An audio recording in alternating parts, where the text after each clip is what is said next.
Assalamualaikum warahmatullahi wabarakatuh. Apa kabar anak-anak semua? Mudah-mudahan kalian semua masih selalu dalam kondisi sehat, masih selalu dalam lindungan Allah Subhanahu wa taala. Kembali kita ketemu pada mata pelajaran pemeliharaan mesin kendaraan ringan untuk kelas 11 Teknik Kendaraan Ringan Otomotif. Pada pertemuan kali ini, guru akan menyampaikan materi dari KD 3.4 yaitu menerapkan cara perawatan sistem bahan bakar bensin konvensional atau yang lebih sering dikenal dengan nama sistem bahan bakar bensin karburator. Fokus bahasan kita pada pertemuan kali ini yaitu tentang sistem bahan bakar bensin konvensional di cara kerja dan komponennya. Anak-anak, hingga saat ini, sistem bahan bakar bensin konvensional yang menggunakan karburator kenyataannya masih tetap diaplikasikan dan masih banyak digunakan. Untuk itu, anak-anak juga perlu sangat penting untuk mengetahuinya sebelum kita akan mempelajari lebih jauh lagi tentang sistem bahan bakar bensin injeksi. Dan untuk lebih jelasnya, silakan anak-anak amati gambar dari sistem bahan bakar bensin konvensional di bawah ini.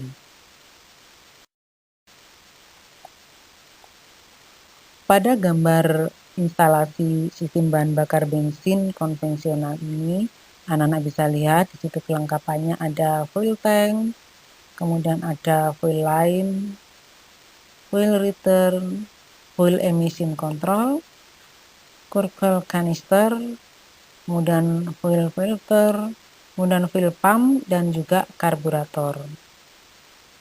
Dengan mempelajari skema fuel system ini pada mesin, setidaknya anak-anak bisa mengambil keputusan jikala ada masalah terkait karburator pada mobil kalian. Yang berikutnya adalah cara kerja sistem bahan bakar bensin konvensional. Dimulai pada pompa bensin yang bersifat mekanis. Pompa ini terletak pada blok silinder yang digerakkan oleh tonjolan camshaft. Namun di beberapa modul sudah menggunakan pompa bensin elektrik. Saat mesin start, pompa akan menyerap bensin dari tangki menuju filter bahan bakar. Kemudian di dalam filter, bensin disaring serta dipisahkan oleh water sedimenter untuk menghasilkan bensin murni.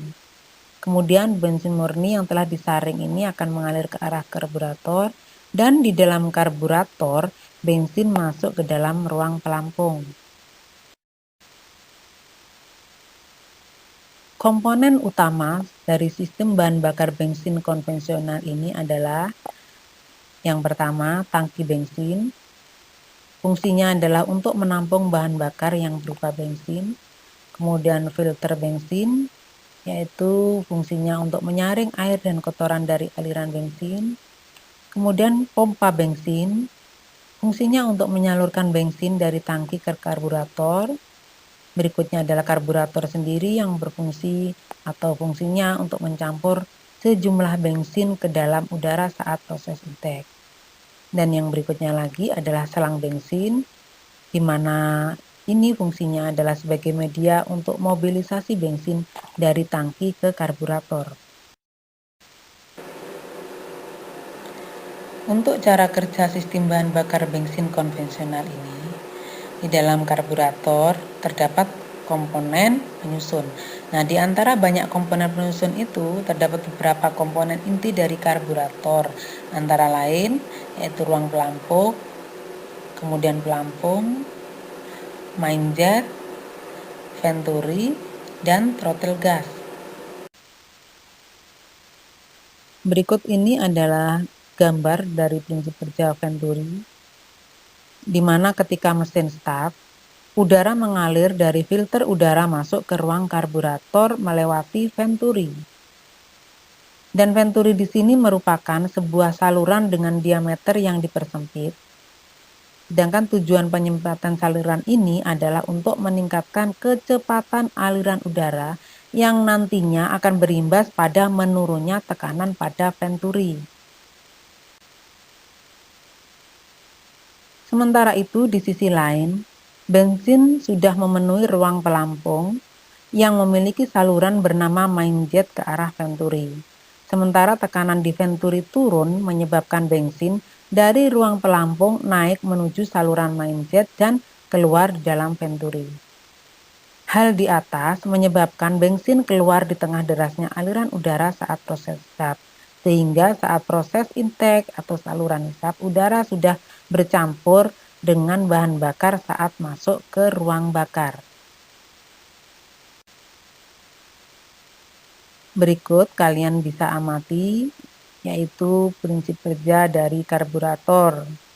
Jadi ada bagan yang karburator lengkap dengan komponen-komponennya, bagaimana kerja dari pelampung, kemudian juga venturi yang digabung menjadi satu di sini.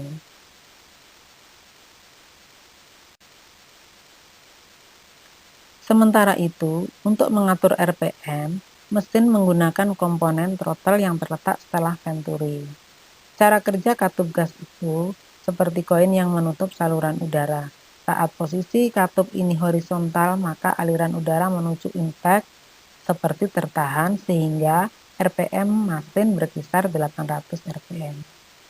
Ketika posisi katup gas semakin vertikal, maka lubang intake semakin besar sehingga proses hisap pun juga semakin lancar.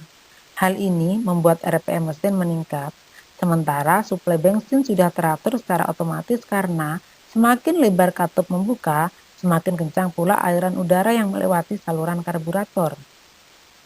Sehingga semakin cepat aliran, semakin turun pula tekanan udaranya. Hal itu yang bisa menyebabkan semakin banyaknya bensin yang terserap ke luar venturi.